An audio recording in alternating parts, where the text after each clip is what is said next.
Assalamualaikum. Salam sejahtera. Hai. Apa korang? Selamat kembali ke dalam channel Rais Hamid Arish TV. Masih lagi bersama dengan YouTuber kemarahan rakyat Malaysia, Indonesia, Brunei, Singapura, Patani dan juga Filipina. Rais Hamid, apa hal korang? Check it out now. Ya betul-betul. Let's go. Come on, yo. Bismillahirrahmanirrahim. Allahumma salli ala Muhammad wa ala ali Muhammad. Allahu Akbar. Tekan butang subscribe. Sebelum aku start aku punya video, sama-sama kita sedekahkan Al-Fatihah dan ucapan takziah kepada keluarga, mangsa ataupun orang kata jenazah ataupun arwah 8 anggota FRU yang terlibat dengan kemalangan dekat Teluk Intan yang telah merenggut nyawa ke-8 anggota FRU. Kita sedekahkan Al-Fatihah.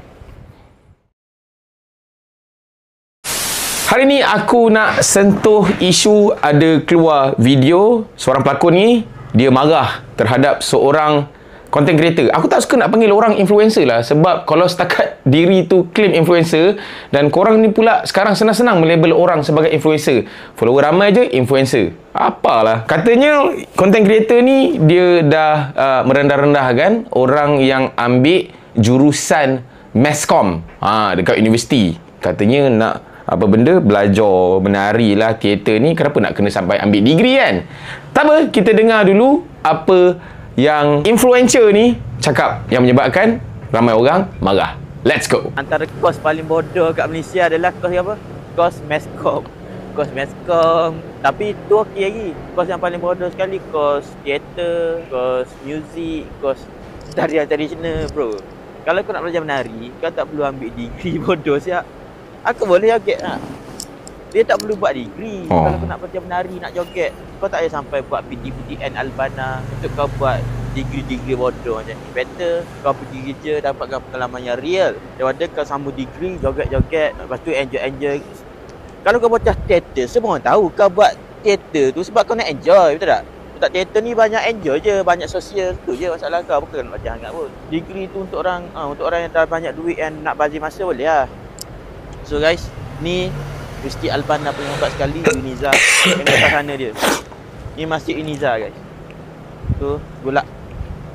Untuk paid review ataupun apa-apa collaboration, korang PM je account ni. Tiba ada paid review. Siapa nak ambil kau paid review? Dan kita tengok pula apa yang dimarahkan oleh pelakon tersebut. Let's go. Memang kau ni memang kurang ajar tau. Sangat-sangat kurang ajar. Apa yang dicakap dalam video ni, saya, Nadia, saya mewakili semua anak seni, Masscom, teater, minta dia buat permohonan maaf. Jangan rasa diri tu bagus sangat, jangan kurang ajar lah. Sangat kurang ajar. Nadia, ya Allah. What your first reaction bila tengok apa yang dia cakap tu? Sebab yelah, you diploma pun in teater, degree Masscom kan? First saya tak tahu pun pasal video ni, saya tak kenal pun dia lah. Tapi bila saya tengok kawan saya share, saya memang sangat terkejut. Nadia memang terkejut gila. Nadia kata, ish, first time lah orang nak kata macam tu, nak menghina satu struktur universiti. Dia sebenarnya apa yang dia buat ni sangat rude dan membimbangkan, menyebabkan pelajar-pelajar lepas SPF rasa macam masuk universiti tu tak penting dah. Faham tak? Dia ni mengganggu ataupun yelah, bila kita masuk universiti, sebenarnya dalam universiti ni dia ada orang kata sistem dah. Dia ada tenaga pengajar, dia ada sistem dia ada teori, praktikal. So kita tak boleh semena-menanya mengatakan kos teater, kos Masscom ni benda yang bodoh. Awak nak apa sebenarnya? Kalau awak betul nak famous, awak dah dapat lah dengan jalan yang kotor dan jijik seperti ini.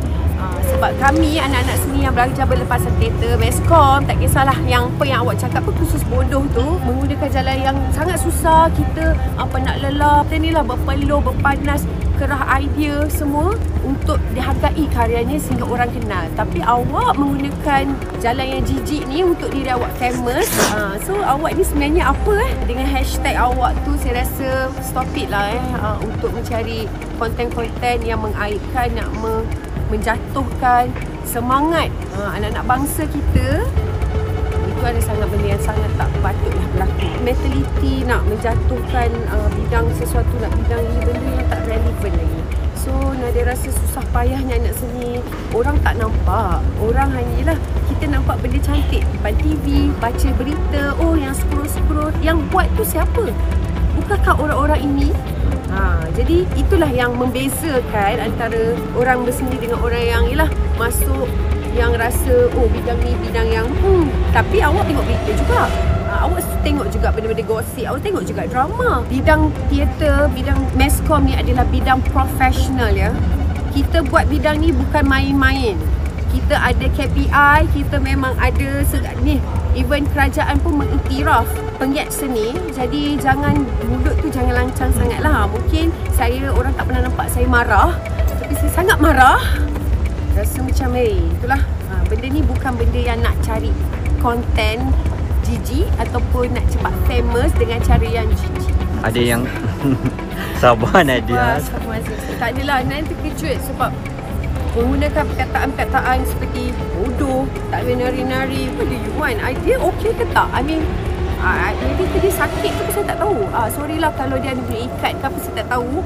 So, I say it's very rude lah. Dia kena buat permohonan maaf. Okey, baik. Itu dia. Aku rasa Nadia Bryan pun dah sampaikan poin-poin yang aku rasa aku nak sampaikan. Dan untuk pengetahuan, DMA Islam ni hanya famous dekat social media macam TikTok, macam dekat Facebook pun aku rasa famous disebabkan ada orang buat fanpage.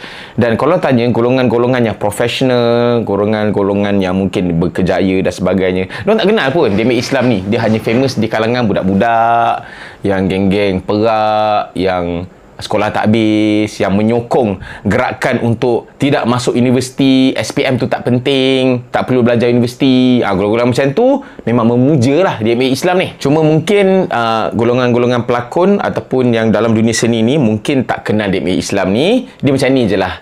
DMA Islam ni kalau lalu dekat kau punya FYP, kalau kau tengok video dia, kau buat dek je. Kau buat dek dan tak perlu trigger pun dengan apa yang dia cakap, sebab itu memang sekadar konten nak view, nak meraih perhatian yang memang tak ada point pun. Dan kalau tak silap aku, DMA Islam sendiri dia tarik diri ataupun dia ada ambil degree tapi dia tak habiskan degree dia, kalau tak silap aku lah. Tapi cuma aku setuju dengan cakap Nadia Bryan tu, sebab kita risau anak-anak muda ni dia dah anggap menuntut ilmu sampai ke Menara Gading Universiti ni adalah satu benda yang dah tak penting. Dia bila kau belajar dengan kau setakat orang kata self-taught, tengok YouTube pun dah pandai. Tengok YouTube tu, itu bukannya engkau belajar, itu engkau tiru.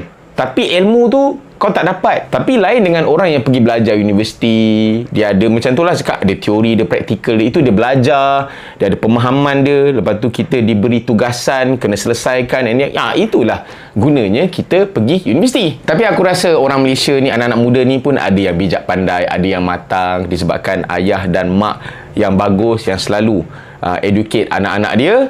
Korang pilih lah mana yang bagus, dan kita tengok je lah yang mana yang jenis-jenis yang tak kisah pasal pelajaran dan yang kisah pasal pelajaran ni dekat mana diorang sekarang. Boleh tengok dekat situ. Kalau korang suka dengan video ni, bolehlah share. Kalau ada sebarang komen, boleh komen dekat bawah. Jangan lupa untuk tekan butang like, butang subscribe, juga butang loceng untuk notification video-video daripada channel YouTube Rais Hamid selepas ini, insyaAllah. Semoga semuanya dimurahkan rezeki, dipermudahkan urusan. Jumpa lagi dalam next video. Assalamualaikum. Bye-bye. See ya. Perasan kan? Jari aku sengit.